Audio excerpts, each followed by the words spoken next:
എല്ലാ പ്രിയപ്പെട്ടവർക്കും master K അക്കാദമിയുടെ പുതിയൊരു വീഡിയോ സെഷനിലേക്ക് സ്വാഗതം. നമ്മൾ ഇന്ന് ഡിസ്കസ് ചെയ്യാൻ പോകുന്നത്, നമുക്കറിയാം ഡിസംബർ അവസാനത്തോടുകൂടി നമ്മുടെ ജൂനിയർ ലാബ് അസിസ്റ്റന്റ്, അതായത് നമ്മുടെ മെഡിക്കൽ എഡ്യൂക്കേഷൻ ഡിപ്പാർട്ട്മെന്റിൽ ജൂനിയർ ലാബ് അസിസ്റ്റന്റ് നോട്ടിഫിക്കേഷൻ വരാൻ പോവുകയാണ്. ഒട്ടനവധി ഉദ്യോഗാർത്ഥികളാണ് ഈ പരീക്ഷയ്ക്ക് ഒരുങ്ങാൻ തയ്യാറായി നിൽക്കുന്നത്. ഓക്കെ, അവർക്കൊക്കെ വലിയൊരു സന്തോഷമായിട്ടാണ് ഇപ്പോൾ ലാബ് അസിസ്റ്റന്റ് പരീക്ഷയുടെ ഈ നോട്ടിഫിക്കേഷൻ വരാൻ പോകുന്നത്. അപ്പോൾ നോട്ടിഫിക്കേഷൻ വരുന്നതിന് മുമ്പേ നിങ്ങൾ കുറേ കാര്യങ്ങളിൽ ഒരു അവയർനെസ് വേണമെന്ന് ഞങ്ങൾ ഉദ്ദേശിക്കുന്നുണ്ട്. അത് നിങ്ങളിലേക്ക് എത്തിക്കാനാണ് ഇന്നത്തെ ഈ ഒരു സെഷൻ. അപ്പോൾ ഒരുപാട് ഉദ്യോഗാർത്ഥികൾ ഇതിൻ്റെ ക്വാളിഫിക്കേഷൻ അടക്കം, എന്താണ് അതിൻ്റെ ക്വാളിഫിക്കേഷനും അതിൻ്റെ സിലബസ് എന്താണെന്നും ഒക്കെ ചോദിക്കുന്നുണ്ട്.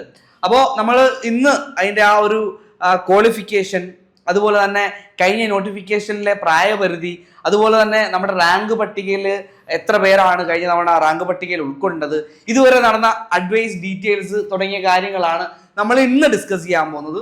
അതോടൊപ്പം തന്നെ മാസ്റ്റർ കി അക്കാദമിയുടെ ഒരു ഫ്രീ വെബിനാർ ജാനുവരി 2-ാം തീയതി നടത്തുന്നുണ്ട്, ഓൺലൈനായിട്ട് തന്നെ നടത്തുന്നുണ്ട്. ആ ഒരു വെബിനാറിന്റെ ലിങ്ക് നമ്മുടെ ഗ്രൂപ്പിൽ, നമ്മുടെ ഡിസ്ക്രിപ്ഷൻ ബോക്സിലും ഇൻബോക്സിലും പിൻ ചെയ്തിട്ടുണ്ടാവും. അപ്പോൾ അതുവഴി നിങ്ങൾക്ക് ആ ഗ്രൂപ്പിൽ ജോയിൻ ചെയ്യാം. ആ ഒരു വെബിനാർ, മാസ്റ്റർ കി അക്കാദമിയുടെ ഫ്രീ വെബിനാർ അറ്റൻഡ് ചെയ്യാനും നിങ്ങൾക്ക് സാധിക്കും. ഓക്കെ, അപ്പോൾ അത് ഞാൻ നിങ്ങളെ ഓർമ്മിപ്പിക്കുകയാണ്. ഒരിക്കൽ കൂടി നേരെ ചെന്ന് നമ്മുടെ ഡിസ്ക്രിപ്ഷൻ ബോക്സിലോ അല്ലെങ്കിൽ ഇൻബോക്സിൽ നിന്നോ നിങ്ങൾ ആ ഒരു ലിങ്ക് വഴി ആ ഒരു കമ്മ്യൂണിറ്റി ഗ്രൂപ്പിൽ ജോയിൻ ചെയ്യുക. ഓക്കെ, ബാക്കിയുള്ള അപ്ഡേഷൻസ് എല്ലാം ആ ഗ്രൂപ്പിൽ വന്നോളും. ഓക്കെ, അപ്പോൾ നമ്മൾ നോക്കാം junior lab assistant medical education ഡിപ്പാർട്ട്മെന്റിലേക്കുള്ളത് ആർക്കൊക്കെ അപേക്ഷിക്കാം, നിയമനങ്ങൾ എത്ര, സിലബസ് എങ്ങനെ, അറിയേണ്ടതെല്ലാം നമ്മൾ ഇന്ന് ആ ഒരു രീതിയിൽ മുന്നോട്ട് പോവുകയാണ്. അപ്പോൾ നമുക്ക് ആദ്യം കഴിഞ്ഞ തവണത്തെ നോട്ടിഫിക്കേഷൻ ഒന്ന് ചെക്ക് ചെയ്യാം.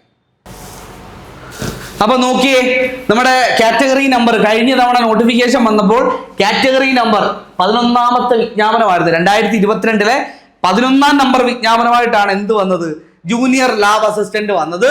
ഡിപ്പാർട്ട്മെന്റ് നോക്കിയേ, മെഡിക്കൽ എഡ്യൂക്കേഷൻ സർവീസ് ആണ്, ജൂനിയർ ലാബ് അസിസ്റ്റന്റ് ആണ്. സ്കെയിൽ ഓഫ് പേ 27,900 to 63,700 ആണ് സ്കെയിൽ ഓഫ് പേ വന്നത്. നോക്കിയേ, സ്കെയിൽ ഓഫ് പേ ബേസിക് എത്രയാ, 27,900 തുടങ്ങുന്ന ഒരു സ്റ്റാർട്ടിംഗ് സാലറി സ്കെയിലാണ്. അത്യാവശ്യം നിലവാരമുള്ള സാലറി സ്കെയിലാണ്. ബേസിക് പേ 27,900 ആണെന്നുള്ള ഓർക്കുക. 63,700 വരെ ബേസിക് പേ വരുന്ന ഒരു തസ്തിക കൂടിയാണ് ഏത് മെഡിക്കൽ എഡ്യൂക്കേഷൻ സർവീസിലേക്ക് ജൂനിയർ ലാബ് അസിസ്റ്റന്റ്. നോക്കിയേ, അന്നത്തെ കഴിഞ്ഞ തവണത്തെ നോട്ടിഫിക്കേഷനിൽ വേക്കൻസി പറയുന്നുണ്ടായിരുന്നു. ആ വേക്കൻസി എത്രയാ പറഞ്ഞേ, 27 വേക്കൻസി ആണ് അന്ന് നോട്ടിഫിക്കേഷൻ ആദ്യം കൊടുത്തിരുന്ന വേക്കൻസി. 27 ആണ്. ഓക്കെ, അപ്പം ബാക്കിയുള്ളവരൊന്ന് ചെക്ക് ചെയ്യാം.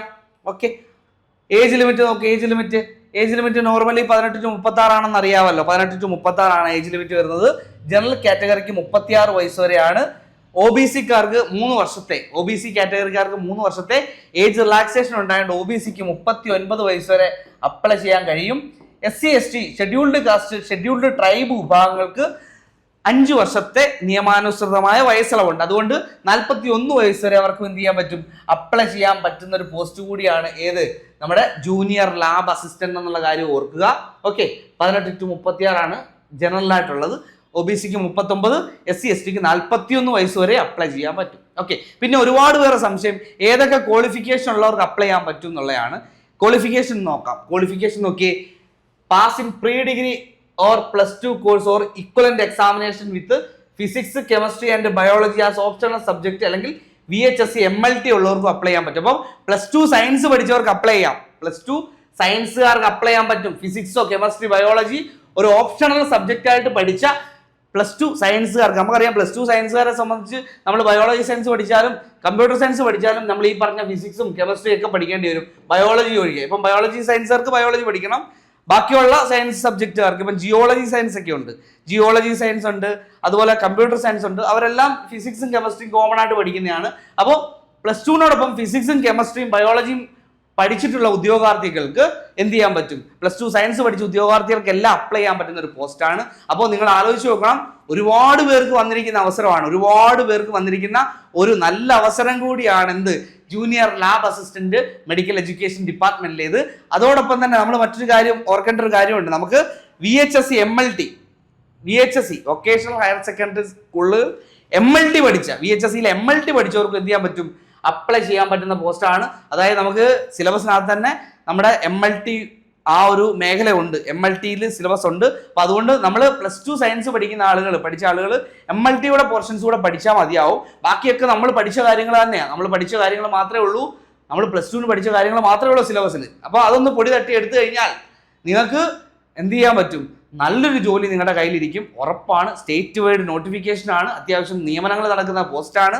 അപ്പം നമ്മൾ പഠിച്ച കാര്യങ്ങൾ മാത്രം ഒന്ന് പൊടി തട്ടി എടുത്തു കഴിഞ്ഞാൽ തന്നെ നമുക്കൊരു ജോലി 2026 ഉറപ്പായും നേടാൻ കഴിയുന്നുള്ള കാര്യം ഞാൻ അടിവരയിട്ട് പറയുകയാണ്. ഓക്കെ, ഇനി നമ്മൾ നോക്കാൻ പോകുന്നത് എന്താ? നമ്മൾ പറഞ്ഞു ക്വാളിഫിക്കേഷൻ നോക്കി, ഏജ് ലിമിറ്റ് നോക്കി, ബാക്കിയുള്ള കാര്യങ്ങളൊക്കെ നോക്കി. കഴിഞ്ഞ റാങ്ക് പട്ടികയിൽ എത്ര പേരെ ഉൾപ്പെടുത്തി എന്നുള്ളതാണ് ഇനി നമ്മൾ നോക്കാൻ പോകുന്നത്. നോക്കിയേ, കഴിഞ്ഞ റാങ്ക് പട്ടിക വന്നു, കാറ്റഗറി നമ്പർ 11/2022. ആദ്യ റാങ്കുകാരന്റെ മാർക്ക് നോക്ക്, 70 മാർക്കാണ് കേട്ടോ. 70.67 മാർക്കാണ് ആദ്യത്തെ റാങ്ക്. ഫസ്റ്റ് റാങ്കിന്റെ മാർക്ക് 70.67 ആണ് കേട്ടോ. 70.67 മാർക്കാണ് ആദ്യ റാങ്കുകാരന്റെ മാർക്ക് എന്നുള്ളത്. ഓക്കെ, നമുക്കറിയാം. നമുക്ക് ബാക്കി ടോട്ടൽ എത്ര പേരെ ഈ ഒരു ലിസ്റ്റിൽ ഇട്ടു നോക്കാം.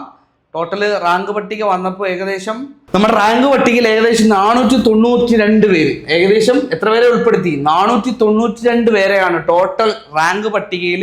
മെയിൻ ലിസ്റ്റിൽ 492 പേരെയാണ് ഉൾപ്പെടുത്തിയിരിക്കുന്നത്. ഓക്കെ, ഇനി നമ്മൾ നോക്കാൻ പോകുന്നത് നമ്മുടെ അഡ്വൈസ് ഡീറ്റെയിൽസ്. ഇതുവരെ നടന്ന ഈ റാങ്ക് പട്ടിക വന്നു, ഈ റാങ്ക് പട്ടികയുടെ കാലാവധി ഇനി എത്രയുണ്ട്, എത്ര അഡ്വൈസ് ഇതുവരെ നടന്നിട്ടുണ്ട്, ഇനി എത്ര നടക്കാൻ സാധ്യതയുണ്ടെന്നൊക്കെ നമുക്ക് നോക്കിയിട്ട് വരാം. ഓക്കെ, നോക്കിയേ, ഇതാണ് നിയമന നില എന്ന് പറയുന്നത്. ഇതാണ് നിലവിലെ നിയമന നില. ഇതാണ്, നോക്കൂ. Junior lab assistant post, medical education. നമ്മുടെ റാങ്ക് പട്ടിക വന്ന തീയതി നോക്കിയേ, 1/12/2023 1/12/2023 റാങ്ക് പട്ടിക വന്നത്. സ്വാഭാവികമായിട്ടും 3 വർഷത്തെ റാങ്ക് പട്ടികയാണ്. 2026 ഡിസംബർ 1-ാം തീയതി 1/12/2026 ഈ റാങ്ക് പട്ടിക അവസാനിക്കും. 1/12/2026 ഈ റാങ്ക് പട്ടിക അവസാനിക്കും, ഉറപ്പാണ്. ഇതുവരെ നടന്ന ടോട്ടൽ അഡ്വൈസ് 95 അഡ്വൈസ് പോയിട്ടുണ്ട്. 95 അഡ്വൈസ് പോയിട്ടുണ്ട്. ഈ ഡിസംബർ മാസത്തിൽ തന്നെയാണ് ലാസ്റ്റ് അഡ്വൈസ് നടന്നിരിക്കുന്നത്. ഡിസംബർ മാസത്തിൽ തന്നെയാണ് 95 അഡ്വൈസ് പോയിട്ടുണ്ട് ടോട്ടൽ. ഓക്കെ, നമ്മൾ നോക്കിയേ, നോട്ടിഫിക്കേഷനിൽ 27 വേക്കൻസിയാണ് അന്ന് പറഞ്ഞത്. അപ്പോൾ നമുക്കിപ്പോൾ റാങ്ക് പട്ടിക വന്നത് എത്ര നാളായി? റാങ്ക് പട്ടിക വന്നിട്ട് 2 വർഷമായി. 2 വർഷത്തിനിടയിൽ 27 എന്ന് പറയുന്നത് നിലവിൽ 95 ടോട്ടൽ അഡ്വൈസാണ് പോയിരിക്കുന്നത്, ആണോ? അപ്പോൾ എത്ര ഇരട്ടി പോയിട്ടുണ്ട്. അപ്പോൾ നമ്മൾ നോട്ടിഫിക്കേഷനിൽ വരുന്ന വേക്കൻസി ആണോ നോക്കേണ്ടതെന്ന് നിങ്ങളൊന്ന് ചിന്തിച്ചു നോക്കിയേ. നോട്ടിഫിക്കേഷനിൽ വരുന്ന വേക്കൻസിയുമായിട്ട് എന്തെങ്കിലും ബന്ധമുണ്ടോ? ഒരു ബന്ധവും ഇല്ല. നോട്ടിഫിക്കേഷനിൽ വരുന്ന ഒരു ആ സമയത്ത് തിട്ടപ്പെടുത്തുന്ന ഒരു വേക്കൻസി മാത്രമാണ് നോട്ടിഫിക്കേഷനിൽ കൊടുക്കുന്നത്. പക്ഷേ 3 വർഷത്തെ റാങ്ക് പട്ടിക നിലനിൽക്കുന്ന സമയം വരെ പുതിയ അഡ്വൈസുകൾ ഉണ്ടാവാം, പുതിയ പ്രൊജക്റ്റുകൾ ഉണ്ടാവാം, റിട്ടയർമെന്റ് വേക്കൻസികൾ ഉണ്ടാവാം. ഇതെല്ലാം ഈ ഒരു റാങ്ക് പട്ടികയിൽ നിന്നാണ് മുന്നോട്ട് പോകുന്നത്. അപ്പോൾ അതുകൊണ്ട് നമ്മൾ പ്രതീക്ഷിക്കുന്നതല്ല വേക്കൻസി എന്നുള്ള കാര്യം ഇനിയെങ്കിലും നിങ്ങൾ മനസ്സിലാക്കിക്കൊള്ളുക. ഓപ്പൺ 70 വരെ ഓപ്പൺ പോയി, ഈഴവ 105 വരെ പോയിട്ടുണ്ട്. SC 372 കിടന്ന SC പോയിട്ടുണ്ട് കേട്ടോ, ശ്രദ്ധിക്കണേ. 372 SC പോയിരിക്കുന്നത്. ഷെഡ്യൂൾഡ് ട്രൈബ് സപ്ലിമെന്ററി ലിസ്റ്റിൽ നിന്ന് 1 പോയിട്ടുണ്ട്. ഷെഡ്യൂൾഡ് ട്രൈബ് സപ്ലിമെന്ററി ലിസ്റ്റിൽ നിന്ന് 1 പോയിട്ടുണ്ട്. മുസ്ലിം 72, Latin Catholic 74, OBC 77, Vishwakarma within OC 44. അതുപോലെ തന്നെ നമ്മൾ ഏറ്റവും പ്രധാനപ്പെട്ട EWS എക്കണോമിക്കലി വീക്കർ സെക്ഷൻ 129 129 കടന്ന EWS കാരൻ പോയിട്ടുണ്ട്. അപ്പോൾ EWS അർഹതയുള്ള ആളുകൾ നിങ്ങൾ അതിൻ്റെ സർട്ടിഫിക്കറ്റ്സുകൾ ബന്ധപ്പെട്ട വില്ലേജ് ഓഫീസർ കയ്യിൽ നിന്ന് നേരത്തെ തന്നെ വാങ്ങി വെക്കുക, അപ്ലോഡ് ചെയ്യുക. ഓക്കെ, നോട്ടിഫിക്കേഷനൊക്കെ വന്ന് റാങ്ക് പട്ടികയൊക്കെ വരാറാകുമ്പോഴത്തേക്ക് വാങ്ങി വെക്കുക, വെച്ചിട്ട് അപ്ലോഡ് ചെയ്യുക. നിങ്ങൾക്ക് വലിയൊരു അവസരമാണ്. EWSകാർ EWS അതിൻ്റെ ഒരു ആനുകൂല്യം കിട്ടുന്നവർ ഒരിക്കലും അത് കളയരുത്. നിങ്ങൾക്കൊരു ജോലിയുടെ കാര്യമാണ്, ഒരിക്കലും അത് കളയരുത്. നല്ലൊരു റാങ്ക് പട്ടികയിൽ ആദ്യം വന്നു കഴിഞ്ഞാൽ, അല്ലെങ്കിൽ റാങ്ക് പട്ടികയിൽ കുറച്ച് പുറകിലാണെങ്കിലും നമുക്ക് ജോലി കിട്ടാൻ സാധ്യതയുണ്ട്. കാരണം മുന്നിൽ കിടക്കുന്ന ആ ഒരു ലിസ്റ്റിൽ EWSകാർ കുറവാണെങ്കിൽ സപ്ലിമെന്ററി ലിസ്റ്റിൽ നിന്ന് വരെ EWS പോയിട്ടുണ്ട്. ഇപ്പം പല ലിസ്റ്റുകളിൽ നിന്നും HSST അടക്കമുള്ള പല ലിസ്റ്റുകളിൽ നിന്നും സപ്ലിമെന്ററി ലിസ്റ്റിൽ നിന്നാണ് ഇപ്പോൾ EWS 1, 2, 3, 4 പോയിട്ടുണ്ട്. അപ്പം അതുകൊണ്ട് നിങ്ങൾ നല്ലൊരു അവസരമാണ്, ജോലി കിട്ടാനുള്ള അവസരം കൂടിയാണ്. ഏത് നമ്മുടെ EWS എന്ന് പറയുമ്പോൾ അത് നിങ്ങൾ അർഹതപ്പെട്ടവർ അത് അതിൻ്റെ സർട്ടിഫിക്കറ്റ്സുകൾ കളക്ട് ചെയ്ത് വെക്കുക കേട്ടോ. ഓക്കെ, ഇനി നമ്മൾ നോക്കാൻ പോകുന്ന സിലബസ് ആണ് ഇനി നോക്കാൻ പോകുന്നത്. സിലബസ് എന്താണെന്ന് ഒരുപാട് പേർക്ക് സംശയങ്ങളുണ്ട്. സിലബസ് ആണ് ഇനി നോക്കാൻ പോകുന്നത്. അപ്പോൾ നമുക്ക് അറിയാം 100 മാർക്കിന്റെ ഒരു പരീക്ഷ ഉണ്ടാവത്തുള്ളൂ. പ്രിലിംസോ മെയിൻസോ ആ സംഭവമേ ഇല്ല. 100 മാർക്കിന്റെ ഒറ്റ പരീക്ഷയായിരിക്കും ഈ പരീക്ഷയ്ക്ക് ഉണ്ടാവുക, ജൂനിയർ ലാബ് അസിസ്റ്റന്റ് ഉണ്ടാവുക. അപ്പൊ നോക്കിയേ, MLT ആണ്, 50 മാർക്ക് MLT ആണ് കേട്ടോ. 50 മാർക്ക് പാർട്ട് 1 പാർട്ട് 2 അങ്ങനെ 50 മാർക്ക് MLT ആണ്. അപ്പോൾ മൊഡ്യൂൾ 1 10 മാർക്കാണ്. ബേസിക് ലബോറട്ടറി ടെക്നിക്സ്, ബേസിക് കാര്യങ്ങളാണ്, ലബോറട്ടറി ടെക്നീഷ്യന്റെ ബേസിക് കാര്യങ്ങളാണ് നമ്മൾ പഠിക്കുന്നത് കേട്ടോ. അപ്പോൾ മൊഡ്യൂൾ 1 അവിടെ നിന്നാണ് 10 മാർക്ക്. ബേസിക് കാര്യങ്ങളേ ഉള്ളൂ, ആർക്കും എന്ത് ചെയ്യാം, പഠിച്ചെടുക്കാൻ പറ്റുന്ന ഒരു +2 ലെവൽ കാര്യങ്ങൾ മാത്രമേ ഉള്ളൂ ഇത്. അപ്പോൾ നമുക്ക് എന്ത് ചെയ്യാൻ പറ്റും, ക്ലിയർ ചെയ്ത് മുന്നോട്ട് പോകാൻ പറ്റും. മൊഡ്യൂൾ 2 13 മാർക്കുണ്ട്. മൊഡ്യൂൾ 2 13 മാർക്കാണ്. അപ്പോൾ 13 10 23 മാർക്ക് തന്നെ ഇപ്പൊ നിലവിൽ 2 മൊഡ്യൂളിൽ നിന്നായി MLTക്ക് ആയിട്ടുണ്ട്. ബ്ലഡ് ആൻഡ് ഫിലോബോട്ടമി ആണ് 10 മാർക്കിന്. ബ്ലഡ് ആൻഡ് ഫിലോബോട്ടമി ആണ് മൊഡ്യൂൾ 2 വരുന്നത്, അത് 13 മാർക്കിനാണ്. ഓക്കെ, അപ്പൊ നമ്മുടെ ആ ബ്ലഡ് സെൽസിന്റെ കാര്യം നമുക്ക് അറിയാവുന്ന കാര്യങ്ങളൊക്കെ തന്നെ ഉള്ളൂ. നോക്കിയേ, നമ്മുടെ ബ്ലഡ് സെൽസ്, അതിന്റെ ടൈപ്പ്, RBC, WC, പ്ലേറ്റ്ലെറ്റ്സ് തുടങ്ങിയ കാര്യങ്ങളൊക്കെ ഉള്ളൂ. ഓക്കെ, അതുപോലെ തന്നെ അടുത്ത മൊഡ്യൂൾ വരുന്നത് ഹെമറ്റോളജി ആണ് കേട്ടോ. ഹെമറ്റോളജി ഈ മൊഡ്യൂളിനകത്ത് വരുന്നത് പാർട്ട് 2 നമ്മുടെ 2ാമത്തെ മൊഡ്യൂളിനകത്ത് വരുന്നതാണ് ഹെമറ്റോളജി. അതിന് ഉൾപ്പെടെയാണ് 13 മാർക്ക് ഉള്ളത്. Blood banking and immuno haematology ആണ് 3 മാർക്കാണ്. മൊഡ്യൂൾ 3 15 മാർക്കാണ്. മൊഡ്യൂൾ 3 15 മാർക്കാണ്. Clinical പാത്തോളജിക്ക് 5 mark. ബയോകെമിസ്ട്രി വരുന്നുണ്ട്. അതുപോലെ റീനൽ ഫങ്ഷൻ ടെസ്റ്റ് വരുന്നുണ്ട്. ലിവർ ഫങ്ഷൻ LFT വരുന്നുണ്ട്. Other parameters of diagnostics importance വരുന്നുണ്ട്. ഓട്ടോമേഷൻ ഇൻ ബയോകെമിസ്ട്രി വരുന്നുണ്ട്. ഓക്കെ, അപ്പൊ ആ ഒരു മൊഡ്യൂൾ 3ാമത്തെ മൊഡ്യൂൾ ഇത്രയും കാര്യങ്ങൾ വരുന്നുണ്ട്. മൊഡ്യൂൾ 4 ആണ്, 12 മാർക്കിന്റെ ആണ് മൊഡ്യൂൾ 4. മൈക്രോബയോളജി വരുന്നുണ്ട് 5 മാർക്കിന്റെ. മൈക്രോബയോളജി ഏറ്റവും ബേസിക് കാര്യങ്ങളാണ് മൈക്രോബയോളജിയിൽ വരുന്നത്. മൊഡ്യൂൾ 4 12 മാർക്കാണ്. സ്റ്റെറിലൈസേഷൻ മെത്തേഡ്സ് ഏതൊക്കെയാണ്, അതുപോലെ ബാക്ടീരിയ, ഐഡന്റിഫിക്കേഷൻ ഓഫ് ബാക്ടീരിയ, അതുപോലെ തന്നെ parasitology, laboratory diagnosis of malaria, അത് 2 മാർക്ക്. ലബോറട്ടറി ഡയഗ്നോസിസ് ഓഫ് ഫിലാറൈസിസ്, അതുപോലെ തന്നെ ഹിസ്റ്റോ ടെക്നോളജി ആൻഡ് സൈറ്റോളജി, 5 മാർക്ക്. അപ്പോൾ അങ്ങനെയാണ് പോകുന്നത്. അങ്ങനെ 50 മാർക്കാണ് നമുക്ക് പാർട്ട് 1 വരുന്നത്. പാർട്ട് 2 നമുക്ക് കൃത്യമായിട്ട് 50 മാർക്കാണ്. പാർട്ട് 2 50 മാർക്കാണ്. അതിൽ ഫിസിക്സ് തന്നെ 4 മൊഡ്യൂള് 15 മാർക്കാണ്. ഫിസിക്സ് തന്നെ 15 മാർക്കാണ്. Module 1 4 mark, unit and measurements.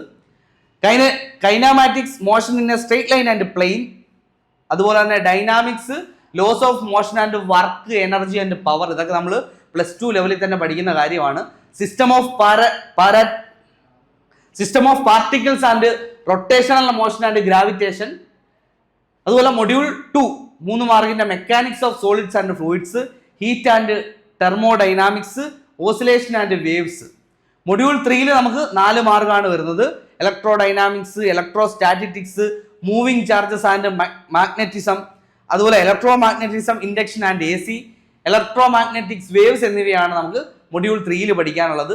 Module 4 നമുക്ക് എന്താ 4 മാർക്കാണ്. Ray and wave optics, modern physics, dual nature of radiation and matter, atoms, അതുപോലെ തന്നെ സെമി കണ്ടക്ടർ ഫിസിക്സ് എന്നിവയാണ് നമുക്ക് ഫിസിക്സിൽ പഠിക്കാനുള്ളത്. 15 മാർക്കിന് ഫിസിക്സ് ഉണ്ട്. അതുപോലെ തന്നെ പ്രധാനപ്പെട്ട കാര്യമാണ് പാർട്ട് 3 കെമിസ്ട്രി. കെമിസ്ട്രിക്ക് നമുക്ക് 15 മാർക്കാണ്. കെമിസ്ട്രിക്ക് എത്ര മാർക്കാണ്? 15 മാർക്കാണ് കെമിസ്ട്രിയിൽ പഠിക്കാനുള്ളത്. Module 1 physical chemistry 5 mark. Okay, physical chemistry ആണ് മൊഡ്യൂൾ 1, ഫിസിക്കൽ കെമിസ്ട്രി ആണ്, അതിന് 5 മാർക്കാണ്. മൊഡ്യൂൾ 2 ഇൻഓർഗാനിക് കെമിസ്ട്രിക്ക് 5 മാർക്കാണ്. ഏതാണ്?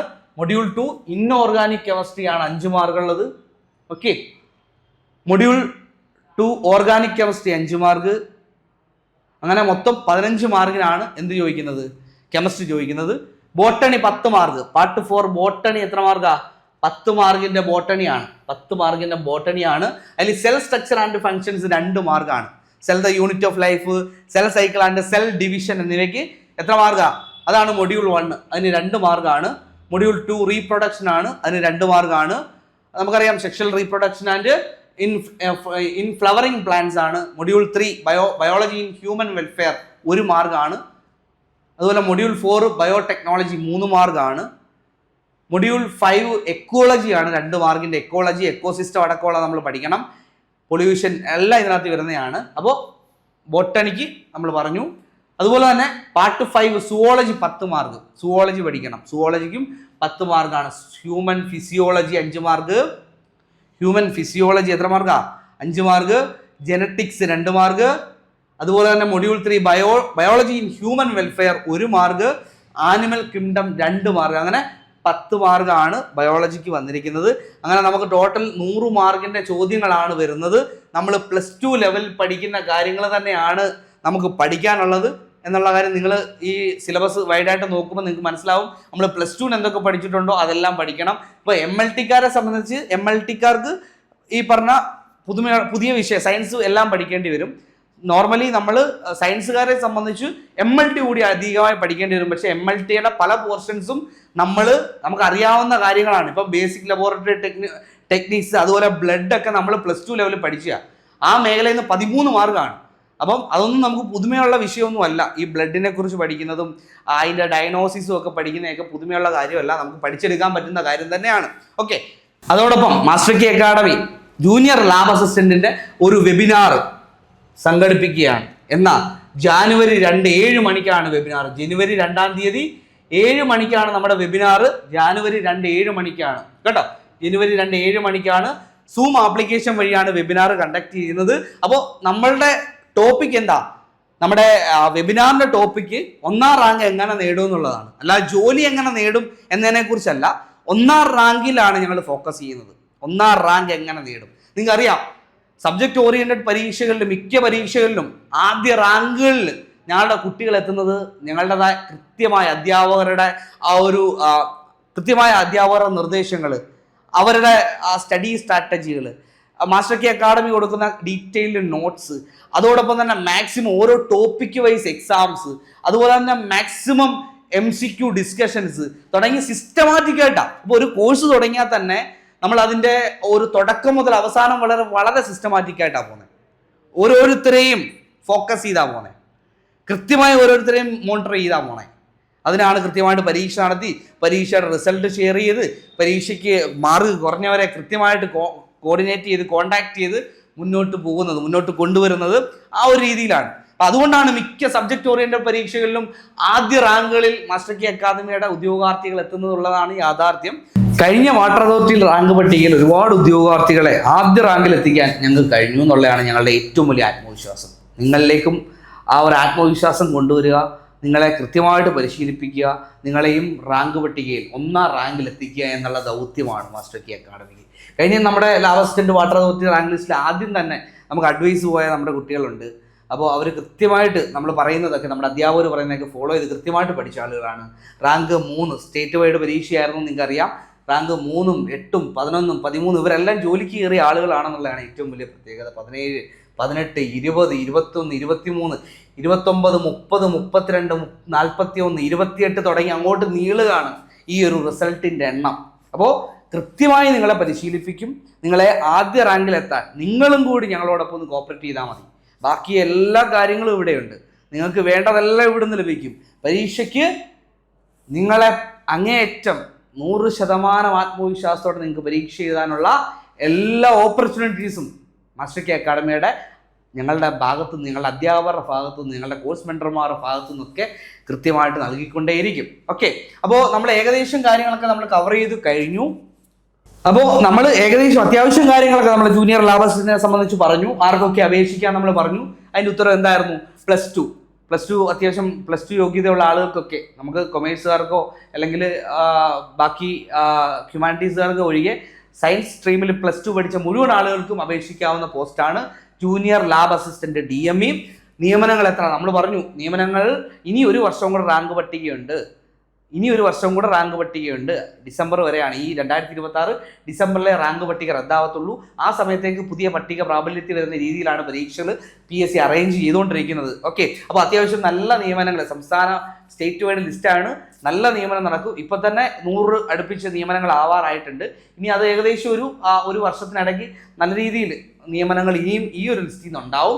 സിലബസിനെ കുറിച്ച് നമ്മൾ പറഞ്ഞു. സിലബസ് നമ്മൾ പഠിക്കുന്ന കാര്യങ്ങൾ തന്നെ ഉള്ളൂ. നമുക്കറിയാം 50 മാർക്കിൻ്റെ MLT ഉണ്ട്, 50 മാർക്ക് നമുക്ക് ഫിസിക്സ്, കെമിസ്ട്രി, ബോട്ടണി, സുവോളജി തുടങ്ങിയ കാര്യങ്ങളിൽ നിന്ന് 50 മാർക്കുണ്ട്. അങ്ങനെ 100 മാർക്കിൻ്റെ ഒരു പരീക്ഷയാണെന്ന് നമ്മൾ പറഞ്ഞു. അങ്ങനെ നിങ്ങൾക്ക് അത്യാവശ്യം കാര്യങ്ങളൊക്കെ ഈ ഒരു പരീക്ഷയെ സംബന്ധിച്ച് മനസ്സിലായിട്ടുണ്ടെന്ന് വിശ്വസിക്കുന്നു.